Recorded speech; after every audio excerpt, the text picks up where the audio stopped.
استاد محترم شیخ سجاد حجابی صاحب دی او دا خبرم زکوم بطور تعصب نکوم بطور استهزاء نکوم خشون کی یو سفر پدی علمی دنیا کی منگ اکو دا استاد صاحب سری الحمدلله حمدا. السلام علیکم. زمانم سید فیضان شاه دی او زه په بی ایس کې فرست ایئر انجینیرینګ سټوډنټ یم. نن دلته چې په اسلامک سنټر کې کوم سیمینار وشو نو هغې نه موږ ته ډېره زیاته فایده میلاو شوه او ډېر څه امتیاز زده کړه او امید لرم چې انشاءالله تعالی پر روان وخت کې به دقه شانتې نور سیمینارز هم دلته کې کېږي چې کوم د وجې موږ ته ښه فایده میلاو شي. جزاک الله. طيبة. السلام عليكم ورحمة الله وبركاته.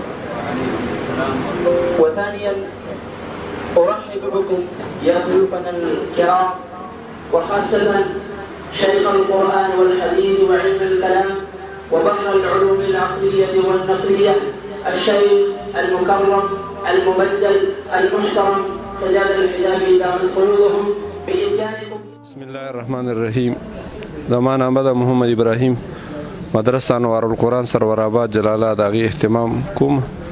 دلته چې نن کوم سیمینار مقرر کړی شو نو هغه ډېر په اهمه موضوع باندې و. پای کې الحمدلله زموږ ډېر ګڼ علماء کرامو زموږ خپله مدرسې مدرسین هم نورو خواوشا علاقې نه علماء کرامو زموږ عام نورو عوام وروڼو هم حاضري کړې وه. یقینا ډېره اهم موضوع دوی کېښودې وه او په هغې کې چې استاد محترم کوم طریقې سره په عام فهم سره په اسانتیا سره وکړو انتهایی ډېره فایده وشوه ټولو ملګرو ته فایده وشوه. په دا کامیاب مجلس باندې مونږ د آی آی سی څومره سټاف دی جناب عبدالله صاحب او د هغې ټول سټاف ته مونږ کامیاب مجلس باندې خراج تحسین دا پیش کوو چې د الله پاک دپاره کوم صفت د وجه راغلی دی د مخ په قرآن کې یا د الله پاک دپاره کوم د لاس صفت راغلی دی ید نو د دې نه مراد زموږ په شان لاس نه او زموږ په شان مخ نه. بسم الله الرحمن الرحیم. زما نوم نیاز علي شاه بادشاه دی او یو پرایویټ انټرپرنور یم. دلته کې د آی آی سی کې اسلامک انټرنیشنل اسلامک سنټر کې زما دوه ماشومان جلال شاه او عبدالرحمن حفظ کوي.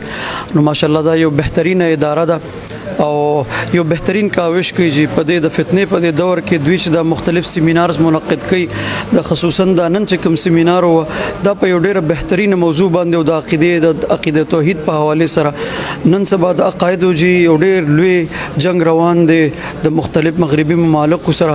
نو دا هغه چې مونږ کاونټر کوو د هغې دپاره داسې محفل داسې سیمینارز داسې ایگزیبیشن دا یو ډېر بهترین کاوش دی. نو مونږ زه په خپله باندې پرسنلي دلته نه ډېر مطمئنه یم الله دوی له جزای خیر ورکړي.